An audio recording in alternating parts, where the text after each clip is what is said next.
In this video, we will discuss about the two component system. तो to component system में जो minimum number of phases होता है वो 1 होगा, और अगर हम यहाँ पे डिग्री ऑफ फ्रीडम का फॉर्मूला यूज़ करते हैं जो होगा F is equal to C minus P plus two. तो C होता है कॉम्पोनेंट, और कॉम्पोनेंट कितने, टू कॉम्पोनेंट सिस्टम है तो दो ही कॉम्पोनेंट्स होंगे, तो दो रखा minus phases. Minimum number of phase यहाँ पे बोला गया है 1, तो यहाँ पे हमने 1 रखा, plus two is equal to आएगा 3. तो यहाँ पे हमारे 3 वेरिएबल्स होंगे. कौन कौन से? Temperature, pressure and composition. ठीक है. अब इन 3 वेरिएबल्स के बीच में अगर हम ग्राफ ड्रॉ करते हैं तो वो बहुत ज़्यादा हार्ड हो जाएगा. तो हम क्या करेंगे, 2 वेरिएबल्स लेंगे और एक को क्या रख देंगे, कांस्टेंट रख देंगे. ठीक है, ये इस पॉइंट में बोला गया है. अगर हम प्रेशर और टेम्परेचर लेते हैं, अगर हमने प्रेशर और टेम्परेचर लिया दैट मीन्स हम कंपोजिशन को कांस्टेंट रखेंगे और इसको हम बोलेंगे आइसोप्लीथल ग्राफ या फिर डायग्राम. ठीक है. अगर हम टेम्परेचर और कंपोजिशन लेते हैं दैट मीन्स हम प्रेशर को कांस्टेंट रखेंगे और इसको बोलेंगे आइसो बार. और अगर हम प्रेशर और कंपोजिशन का डायग्राम लेते हैं तो टेम्परेचर को कांस्टेंट रखेंगे जिसको हम बोलेंगे आइसोथर्म. ठीक है. अब यहाँ पे हमने एक वेरिएबल को क्या रखा है, कांस्टेंट रखा है. तो यहाँ पे टू कंपोनेंट सिस्टम के लिए हम क्या करेंगे, रेड्यूस्ड फेज रूल का यूज़ करेंगे जो होता है F dash is equal to C minus P plus 1.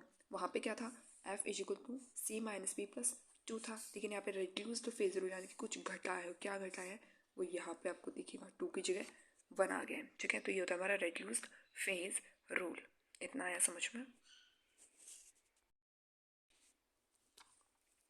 अब जो दो कंपोनेंट्स होंगे यानी कि जो सॉलिड और लिक्विड का फेज होगा तो उसमें जो प्रेशर होगा ना उसका कम इफेक्ट होगा इक्विलिब्रियम के ऊपर. तो वहाँ पे हम प्रेशर को क्या रखेंगे, 1 atm रखेंगे, 1 एटमॉस्फेरिक प्रेशर रखेंगे. तो दो कंपोनेंट कौन कौन से हो गए, सॉलिड, इक्विलिब्रियम टू लिक्विड. ठीक है. लेकिन यहाँ पे एक इंपॉर्टेंट चीज़ ये है कि यहाँ पे गैशियस फेज नहीं होगा. ठीक है. और जो हमारा टू कंपोनेंट सिस्टम होता है वो 3 टाइप्स का होता है. कौन कौन सा, पहला हुआ यूटेक्टिक, देन कॉन्ग्रुएंट और उसके बाद में इनकॉन्ग्रुएंट. ठीक है.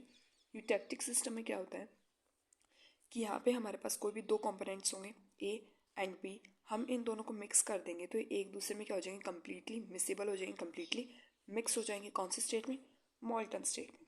मैंने क्या बोला कि मॉल्टन स्टेट के अंदर जो हमारे टू कंपोनेंट्स हमने लिए हैं वो एक दूसरे में कंप्लीटली क्या हो जाएंगे, मिसेबल हो जाएंगे, मिक्स हो जाएंगे. ठीक है. और एक दूसरे के साथ रिएक्ट करके कोई अलग कंपाउंड नहीं बनाएंगे. जैसे ए एंड बी है तो वो ए प्लस बी मिलकर सी कंपाउंड बना रहे हैं, ऐसे ही नहीं करेंगे. ठीक है. ये क्या करेंगे, सिर्फ मॉल्टन स्टेट में मिक्स हो जाएंगे और कोई भी नया कंपाउंड फॉर्म नहीं करेंगे. और सॉलिड स्टेट में क्या होगा, ये जो ए और बी हैं ये दोनों सेपरेट हो जाएंगे. ठीक है. और ये एक यूटेक्टिक मिक्सचर बनाएंगे. यूटेक्टिक मिक्सचर क्या होता है, वो मिक्सचर जिसका मेल्टिंग पॉइंट कम होता है जब हम सारे के सारे लिक्विड मिक्सचर्स को कंपेयर करें. ठीक है. और यहाँ पे एक सेकेंड, यहाँ पे कूलिंग आएगा. ठीक है. तो जब कूलिंग होगी इस मिक्सचर की तो दोनों जो कंपाउंड्स हैं वो सेपरेट हो जाएंगे सॉलिड फेज में. ठीक है.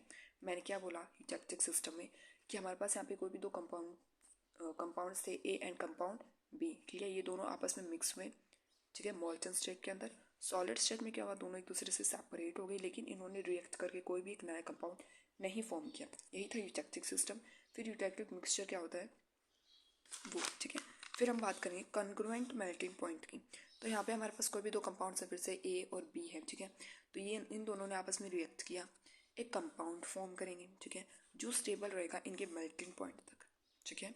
और इनकॉन्ग्रुएंट मेल्टिंग पॉइंट क्या होगा कि कोई भी दो कंपाउंड्स है, फिर से ए प्लस बी, इन्होंने फिर से रिएक्ट किया, एक कंपाउंड फॉर्म किया, लेकिन वो अपने मेल्टिंग पॉइंट तक स्टेबल नहीं रहेगा और क्या हो जाएगा, डिकम्पोज हो जाएगा. ठीक है. मैंने क्या बोला यूटेक्टिक मिक्सचर में कि मेरे पास कोई भी दो कंपाउंड्स हैं, ए कंपाउंड बी कंपाउंड, ये आपस में मिक्स हो गए. कौन से स्टेट में हुए, मॉल्टन स्टेट में हुए. ठीक है. फिर मेरे पास फिर से यही दो कंपाउंड्स हैं लेकिन ये आपस में सेपरेट हो गया, यानी कि ए अलग हो गया, बी अलग हो गया. ये चीज़ कौन सी स्टेट में हुई थी, सॉलिड स्टेट में. ये था यूटेक्टिक मिक्सचर. ठीक है. अब अगर मैं बात करती हूँ कॉन्ग्रुएंट मेल्टिंग पॉइंट की तो मेरे पास यही दो कंपाउंड्स हैं, ए कंपाउंड है बी कंपाउंड है. ठीक है. ये आपस में मिक्स हुए, ए प्लस बी, और इनका जो मेल्टिंग पॉइंट है वो स्टेबल रहेगा. मेरे पास क्या है, दो कंपाउंड्स हैं ए और बी, ये आपस में मिक्स हुए. ठीक है. और ये स्टेबल रहेंगे अपने मेल्टिंग पॉइंट तक. ठीक है. ये है कॉन्ग्रुएंट मेल्टिंग पॉइंट. और इसी से बन गया इनकॉन्ग्रुएंट. कैसे, फिर से वही दो कंपाउंड्स हैं ए और बी, मिक्स हुए लेकिन ये क्या रहेंगे, अनस्टेबल रहेंगे मेल्टिंग पॉइंट तक। ठीक है, मैंने क्या बोला, यूटिलाइटिक मिक्सचर क्या है, कोई भी दो कंपाउंड्स हैं ए और बी। ठीक है, सॉलिड स्टेट में तो क्या हो गए, सेपरेट हो गए, और मॉलिक्यूलर स्टेट में क्या हो गए, मिक्स हो गए, ये हो गया यूटिलाइटिक मिक्सचर। कन्ग्रुएंट, फिर से दो कंपाउंड्स है ए और बी, मिसिबल हुए, ठीक है, आपस में मिक्स हुए और स्टेबल रहे, कहाँ तक, अपने मेल्टिंग पॉइंट तक। और इनकन्ग्रुएंट मेल्टिंग पॉइंट में फिर से दो कंपाउंड है ए और बी, ये आपस में मिक्स हुए, ठीक है, लेकिन ये अनस्टेबल रहेंगे इनके मेल्टिंग पॉइंट तक। तो ये था हमारा टू कॉम्पोनेंट सिस्टम।